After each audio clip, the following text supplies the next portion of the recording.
Now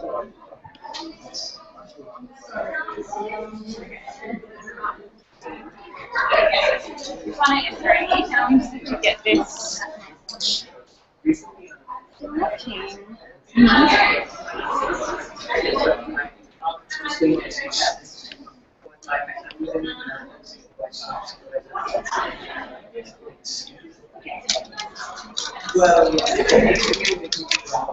I lost. No, that's fine. So I was doing that. Sorry.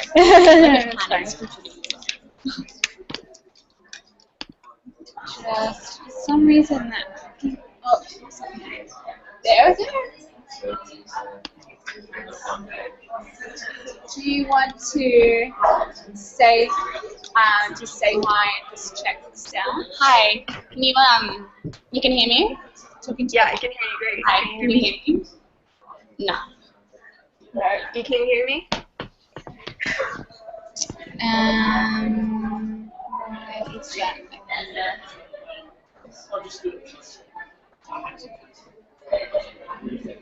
Oh, Connor's probably muted you.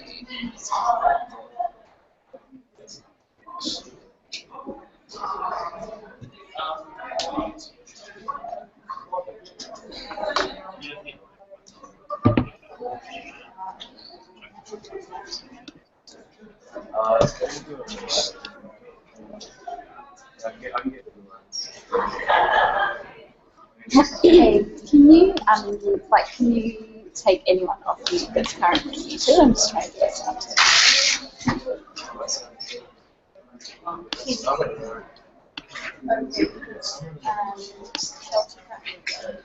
No, she can hear me. We can't hear her. She can hear. Yeah, she can hear us. I think. She can hear. She can hear us. We can't hear her. You can't hear her. Yeah. Okay.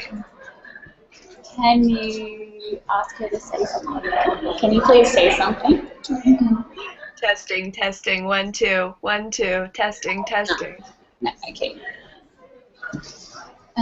It's this sound that's the issue, so we're going to have to do this again.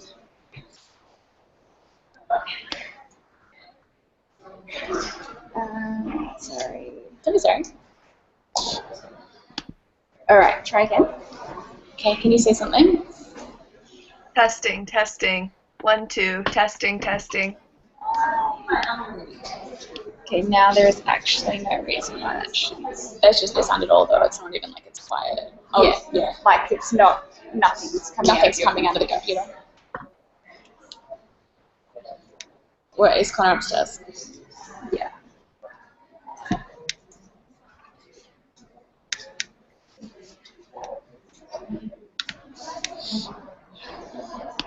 Do I want to like play test sound? Do you want it? So should I change the speakers, default or built-in? Yeah, no.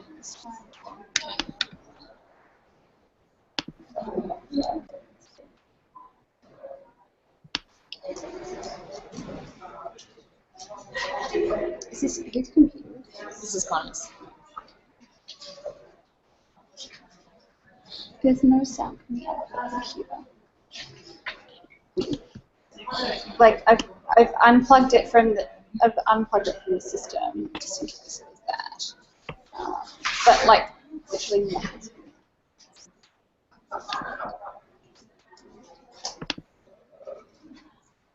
Okay. It's gonna come back. No, it's okay. I've just turned your like the mics off and stuff so that when we're doing this it's not weird. Or less weird. Do you want to say? So, Chelsea. No. Oh, sorry, Chelsea. Yeah. I'm sorry, we're having some technical difficulties, but it shouldn't be too much longer. No worries. Cool.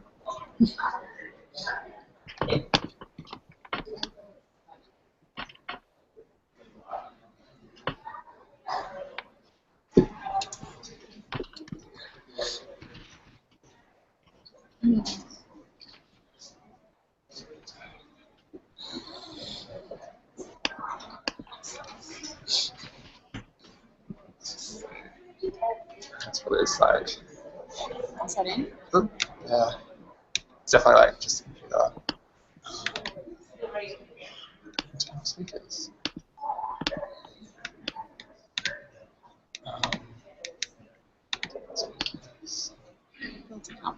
Let's try that. Save it. Yeah. Okay. Do you want to say something? Hello, hello. Testing, Oh. testing. Okay. Sweet. All right, we're good now. So let's try it again if I can put it through here. Oh, breathless ones are cool. All right, and then ask you to say something. Okay, let's try again. Testing, testing. 1, 2, testing, testing. Okay.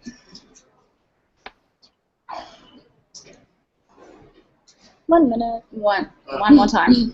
Okay. Can you try again? Testing, testing. Yeah. Okay. Zoe, Zoe, Zoe, Zoe, 1, 2, Zoe, 1. We got it. What do you want? Sound. That's his left. I don't want to. I won't look. I'm not touching anything. Ever. All right. I'm good to go. Yeah. All right. Okay. So I'm talking to Chelsea Hodson, who's joining us from Brooklyn. It's very early there, 7:10, I think. So let's all thank her for dragging herself out of bed on a Saturday morning to talk to us. So Chelsea is the author of 2 chapbooks, most recently Pity the Animal, which has received a heap of praise since it came out last year. She's appeared on many of the best of the 2014 lists, including those from Entropy, Salon, Spectrum, and Dazed and Confused named her one of the top 10 American writers you need to know about. You need to read this year, pardon me. Maggie Nelson called Pity the Animal bracingly good, wild, and chiseled. So yeah, I think I'll just start by asking you a pretty broad question, but how did Pity the Animal come to be, and what was the idea or event that set everything in motion? It took about a year to write. Can you hear me okay, by the way? Yeah, you're good. You're good. I started by something that kind of set it off was this memoir by a porn star named Ashley Blue, and it was called Girlvert, and she referred to her videos as performance art, and I'd seen the videos and I didn't really buy that argument, but I was interested in it. And so it kind of got me thinking about how a body could be art versus how a body would be pornographic or just a commodity. And so that kind of got me thinking about the topic, and I tried to write an essay in which, I performance art. And I started researching Marina Abramovich's work through that and comparing the two, but I resisted telling my own story of it because I just thought it was too embarrassing, maybe, or like not flattering. And that's something that, I struggle with, maybe not as much anymore, but just overcoming that, looking bad and, revealing yourself in an unflattering light, because that's always the best option for art, I think, and that's the kind of art that I like. So once I started really delving into my own narrative of my inclination and my desire to be commodified, to kind of resist against like the feminist life that I was leading, where I was like, I'm a strong, independent woman, but at the same time I wanted to be sold for money. So like, how do I reconcile those two? It's very odd and hard for me to understand. So once I realized that, I thought, well, that is interesting to me because I don't know the answer. So through writing an essay about it, maybe I could learn something. Moving on, you just mentioned commodification, and obviously Pity deals primarily with the idea of commodification, and especially how this relates to ideas of power and submission. That's how I read it. So this is really clear in different examples of how work and visibility intersect in the book, from being flirted with as a waitress, to being watched at American Apparel, or to being solicited on seeking arrangement. So I'm reminded of this comment Neil Lazarus makes: once society is defined exclusively in terms of consumption, those who are not consumers become invisible. I wondered how connected the ideas of commodification and concepts of power and visibility are for you. Yeah, that's an interesting question. What is that quote again? So, one What is the society, quote that you said? yeah, I'll read it again for you. One society is defined exclusively in terms of consumption. Those who are not consumers become invisible. Yeah, that definitely has to do with what I was writing about because that feels, consumption is such a big part of, I guess, world culture, but like American culture, the one that I'm most familiar with. Everything is, how you sell something, how you can package something, down to yourself now, where it's like, oh, should I tweet that because it's like not consistent with my brand or whatever. Like, it's just ridiculous. But yeah, I'm not sure. In terms of like visibility, I'm not sure how that relates to it. Like, I don't know how it correlates specifically, but in terms of power, it definitely, once you, or as a woman, like offer up yourself in terms of money, that's an interesting power dynamic, and you become this product instead of a person. And that's something I tried to is what's that line between a human, an animal, and an object? If we can sell all three of those things, then how do we determine the difference between them? So that's, and I still don't really know the answer, but I think it's one that's worth asking, and it's interesting in terms of how anything is packaged, and especially a woman. That's my main interest. Yeah, absolutely. So then, thinking about power, I think Pity seems really interested in this idea of like consciously surrendering power as a power in itself, like insofar as it's a choice that's made. There's a refrain in your book, "I'm responsible," which comes up quite often, and in many cases we are responsible for the choices we make and the places we go. So these are circumstances arising from self-determination, and yet on another level, what sort of informs the choices we make and we feel we make kind of autonomously. Is that something that, this whole idea of surrendering power as a means of kind of taking your power back, this whole idea, I don't know, at what point do we accept sort of that we're complicit in our decision making, or when do we sort of understand that the choices we make are part of sort of a greater landscape of choices that are being set out for us? Do you feel like there's any way that you can sort of feel as though you're ever really in power, in control, the choices you make are your own? Yeah, it's interesting and I talk about it in the chapbook. It's like, even when I was trying to put myself in a situation in which I was powerless, it became up to me to determine the logistics of the situation, which is the opposite of the point. And so it was interesting how, as I set out, I thought, how can I be, I had this desire to reach the furthest end of something. So I thought, how can I be the most submissive person I could be, like at one moment? And in that, I became very powerful. And that was something that I didn't intend on finding out, and it surprised me and it disappointed me. I wanted to know what that was like, and suddenly I became very dominant. And in the chapbook I have like a transcript of a conversation in which I have to navigate with this older man. Like, I have to tell him all these different things and lay everything out, and really that's the opposite of what I was looking for. I wanted to feel less human.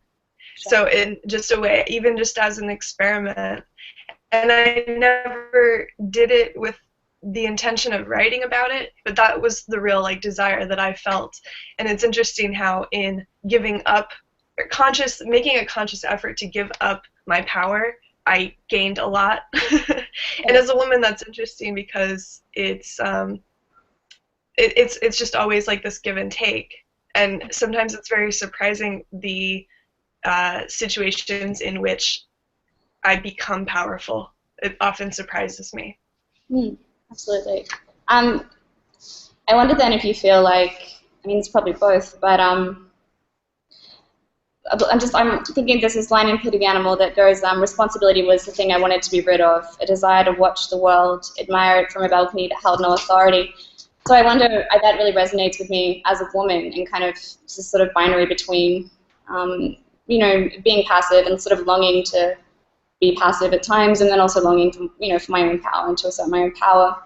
I wonder if the things that we're drawn to, in this case, your desire to be not powerless, but to be submissive, do you think that that's born, would you say that that's a gendered thing, or would you say that we kind of long for the things that we know we can't have? Like if you're, as you said, you're a person who perhaps attempted to submit but had to kind of orchestrate that submission, which is sort of an impossibility. Do you feel like you're drawn to the experience that kind of conflicts with your nature? Do you think that's kind of what it's about? Or not just you necessarily, but do you think that's a preoccupation we all have? Yeah, and I definitely wouldn't say, yeah, all that I set out to write about was my own desire. Certainly can't speak for anyone else's or any other woman's. But the line that you mentioned, that I wanted to be, you know, rid of responsibility, it's kind of like, it's the same thing as, you know, longing to be a child again, when everything was, you know, provided for you, or if you spilled something, someone else would clean it up. And I think it's a similar desire as what I had, where it's like, I make so many decisions on a daily basis that at some point it became part of a fantasy for me to no longer have to make any decision, even just in one room for 1 hour or something. That became really appealing to me. And it kind of goes back to what I was saying, where it's like, how do I reconcile that as a woman, in which so many things are decided for me already, and I can't, I can only combat so much of that. But responsibility is a big part of the chapbook, and just what our role is as a woman versus what a role is as a man, and how those can switch, which relates back to what I was saying as well about submission and power. You know, it's interesting to me imagining what it's like to be a man dominating a woman. I'm very interested in that, and the roles switching. So versus whether it's a child and a mother switching, a man and a woman, that kind of switch and duality is really intriguing to me, and I'm always trying to figure out how to put myself in a different role than I feel like I'm naturally put in. Yeah, that's really interesting. You just sort of answered a question that I was going to ask you, but I think I might still ask it. I'm interested to see what you have to say about it, but I'm really drawn to this whole idea of extremity that you seem to raise in the book. So I'll quote from the book, which sort of relates to what you were just saying, but there sort of seems to me to be a desire for unimpeded control, or that failing for complete passivity. There's no interest in anything in between. You say, I wished his question was, want to know what it's like to be the one that enters, because I do. If I can't have that, then I can attempt to reduce myself to the most vulnerable object possible. So I guess I'm like, what attracts you to the limits of experience? I guess because I feel like I spend so much time in the middle, I'm always wondering what it's like to be out either end of the spectrum. You know, what is it like to be, I don't know, yeah, just on opposite ends. So it's like, because how do you know when you've reached it? I don't know. So it's like, you know, I feel like I decide on an extreme and like kind of just swim towards it, but then how do you know when you've reached it? You know, like there's no official cliff where it's like, okay, now I'm here. Mm-hmm. And so that's interesting, where if you try and get to one extreme or the other, you never even know if you've reached it or if you're there. Mm-hmm. And you know, as a writer, I'm interested in the extremes of situations, and like the scale of desire and emotion and even negative feelings. Sometimes it's interesting to me to feel the worst that I could possibly feel, And that's something that I think is just deep within me as a person and as a writer. But it's interesting to me. Sometimes I feel like a scientist, like moving towards gathering data and proving something to myself, even if the outcome isn't worth the journey itself. It's like I just have to do it to see what happens. I'm interested in that. Like I mentioned, yeah, like someone asked me like, oh well, did you do all of this so that you could write a chapbook about it? And I thought that was interesting that this stuff happened, years ago, but I still battle with the same desires and the same feelings. But it's interesting to think back on something before I would have written about it, how I acted, and how similar it is to now, how it's like gathering data and going towards that extreme one way or the other. So that you feel like that now, I'm sort of interested in your process. Do you feel like now there is a tendency to maybe view your experience, or at least shape your experience based upon how that will affect your work, or how it could be generative? It's not that different actually, because my interests are so much the same. So it's like, I write and I act in order to understand myself and my desires. So they always just align, and what I write is a very curated version of what I'm interested in at that point, what I'm researching. I do a lot of, I'll go to the library and start with one topic that I feel like maybe will connect in an unlikely way to what I'm writing about already, and kind of go from there. And then from research, all these other things will come out, and if I just kind of allow myself to connect to things, either in my world or in books, sometimes I'll learn something, which is ideal. Yeah, it's interesting to me that that's your process, because I feel like that's something that comes through very strongly in your work. Those who aren't familiar with Chelsea's style, her essays tend to sort of juxtapose sort of seemingly kind of erroneous information that then very quietly, very succinctly sort of ties together and kind of drives home sort of, I guess, the crux of the essay that you didn't really understand was there. And it's very powerful. So it's really interesting to me that that's kind of how the essays take shape as well in real life, that you're sort of drawing from all of these various sources, and that, yeah, they're illuminated for you. Like you find these connections you didn't sort of go looking for, which is really interesting. I mean, that's how life is. It's like once you start looking for something, or you start seeking a connection, you'll often find it. So I love being able to document that. I remember one of the first essays I wrote that was in that style. It was a lot of like what I was hearing on the subway or just in public, and these kind of moments of overheard dialogue would resonate so deeply with me. It's like as if it was meant just for me, and I really like that feeling, and I get that a lot through researching now too, where it's like, I set out to, with Pity the Animal, I started researching horses. That was the first thing that I researched outside of that porn memoir and performance art. I started thinking about animals, and I started researching how people break in horses, because I thought that might be similar to what I was talking about.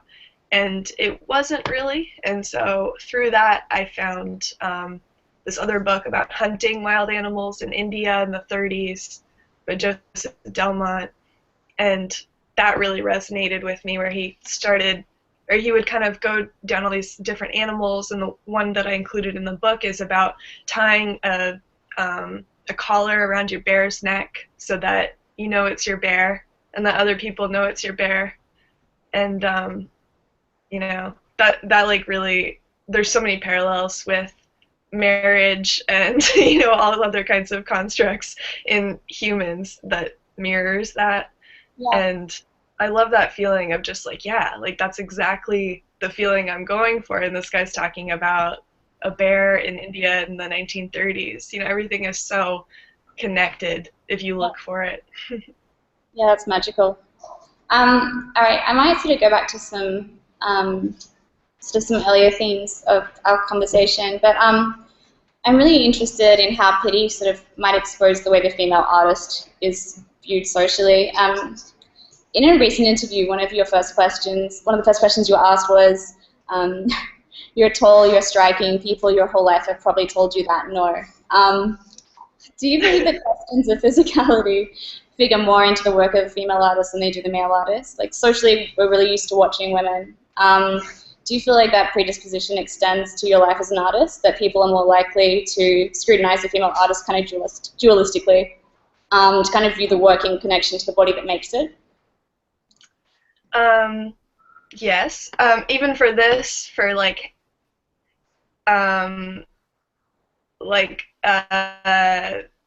someone retweeted an announcement for this interview that we're doing right now, and someone tweeted that they hoped Maylan and I were in our bikinis or something.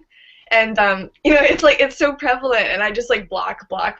Every time I see something, as soon as I know it's something like that, I just block and don't read it. But even I wouldn't mention it, but you asked about that question. It's very prevalent, and I don't think of it as my duty to change anyone's mind or to it's interesting that with just by telling a very specific story, my own, it becomes viewed as feminist because it's a woman writing about sex. Mm-hmm. That's all that it is. There's no outright feminist agenda in the chapbook, in the essay. It's just that it's still somewhat strange, I think, for women to write about their sexuality, and so it becomes viewed as feminist. Mm-hmm. And I'm fine with that. I think that's great, but it just shows that it's still something that needs to be normal. It's still not just an essay. It's a woman's essay. Yeah. And then the interview that you're talking about, I actually appreciated him acknowledging that maybe he was biased in that way, because I thought he was a really great interviewer, and that was such a strange way to start an interview, to ask me about my looks on a phone interview. But in a way I appreciated it, because that was his way of viewing me, and that's what I write about. So I'm fine with that, and I thought it was a good interview, but that's something that came as a result of having images of myself on the internet. And I don't think he would have asked that question to a man, but that doesn't offend me at the same time. It's that was his question for me, and I'm not offended by that. No. I do think that female writers are viewed differently, but I don't really know what else to say besides that. And it's something that I don't spend a lot of time thinking about. I think a lot of writers do, and spend more time speaking out about it. Mm-hmm. And I'm a little more hesitant to speak out reactively. It's much more my style to write about it for a year and then say something. So I just I don't know where I'm going with this. It's 7:30 my time. Sorry, losing my train of thought. You're more lucid than I am. No, I felt like it's interesting that you say that, because the reason I raised that was because I found it curious, sure, but expected as well. But I felt like it sort of was at least representative of what your work's doing. I felt it to be kind of an interesting question when your book is really about the commodification of the body of the female body, and how that sort of intersects with questions of artistry. I wonder if it sort of seemed to you as an artist, or at least your work kind of garnered exactly the issues, garnered the response to the issues that you're sort of dealing with. So yeah, no, that's totally accurate. I've had people talk to me because they read my book and totally objectify me in person, and it's they just don't see it. That's it's so prevalent in our culture that they don't even acknowledge that that's the very thing that I wrote about for a year. Well, it's kind of something really serendipitous about that, almost, if it wasn't as, Yeah. troublesome as it is, but yeah. Yeah. And it goes back to what I was saying. It's like I don't always like call these people out because I don't feel any need to. It's like I see people's motives almost immediately, and it doesn't bother me. It's like, okay, well, I see like what you're about. That's fine. Yeah. I don't have to like react to that or respond positively, but it's fine.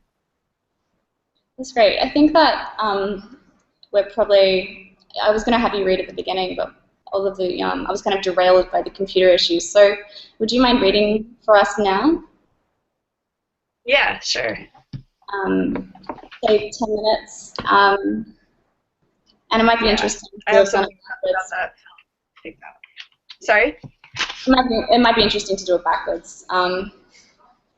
Let's hope it's interesting to do it backwards. Yeah. I'll read. Yeah, I think I'll read for like 7 minutes. Okay. Great. My chapbook. Yeah, hold it up. Yeah. So I'm gonna start on page 10, and it's this book, Selling Service with the Goods, is a 1921 book about constructing window displays.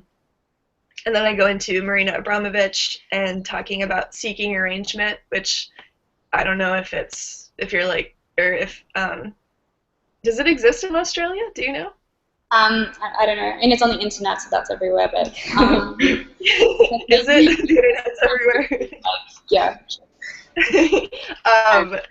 Yeah, so seeking arrangement is, just for people that don't know, it's for like wealthy men to meet younger women, and they go on dates, and potentially there's money exchanged for a date and for other things. So that's what I'm going to read from, because it's 7:30 here and 11:30 there, so why not read that part, right?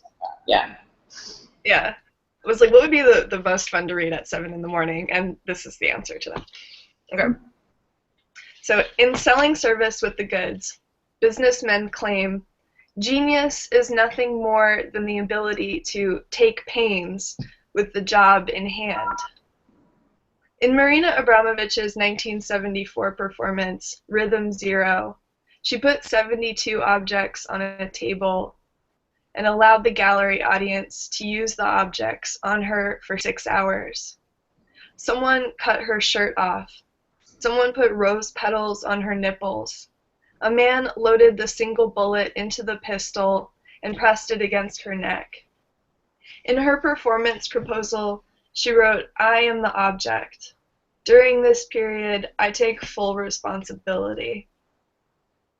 In her role exchange performance the following year, a prostitute in Amsterdam replaced Marina at her gallery opening, and Marina replaced the prostitute in her red light district window.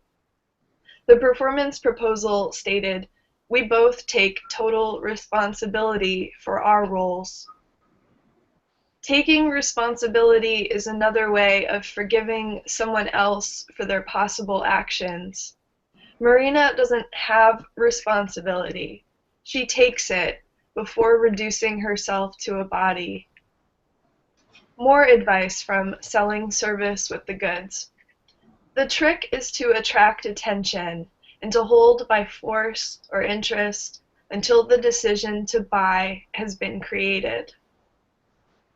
The closest I came to selling myself as an object was displaying myself on a website called Seeking Arrangement.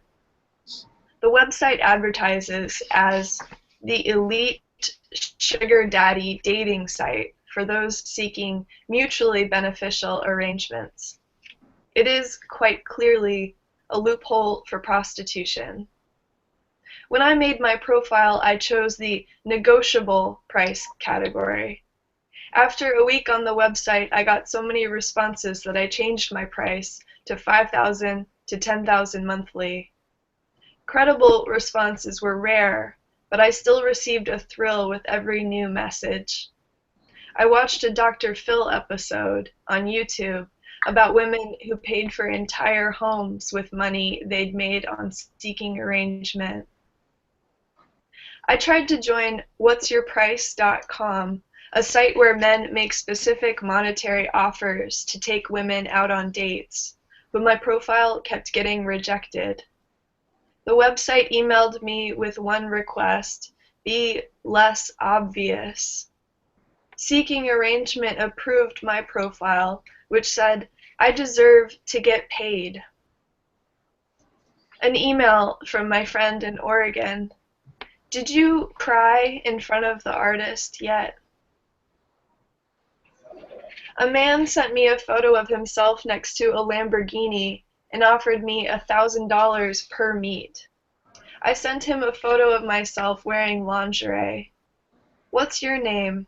He wanted to know. What I know. My middle name is Rose.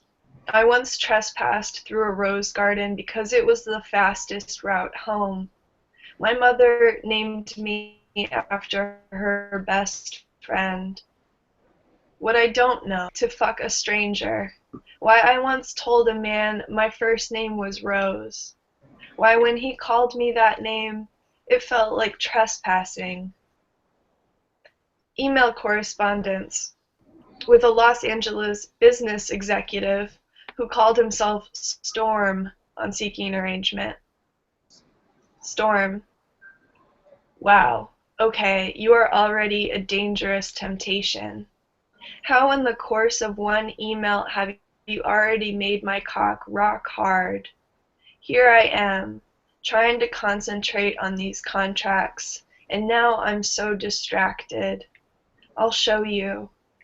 Can I ask, would you be, well, open-minded if we meet? Rose. Sure. What do you have in mind? We also haven't discussed how much you're going to pay me. Storm. Well, I have some pretty naughty fantasies. I was thinking 800. Rose. What would you do to me? My price is 1,000. Storm. You want all the gory details or just in general? Ha. Rose. Tell me what you want. Storm. Well, I was having this dirty fantasy about you on your knees in pretty white panties, my fingers twisted into your hair, pulling your head back hard, kissing and biting your neck.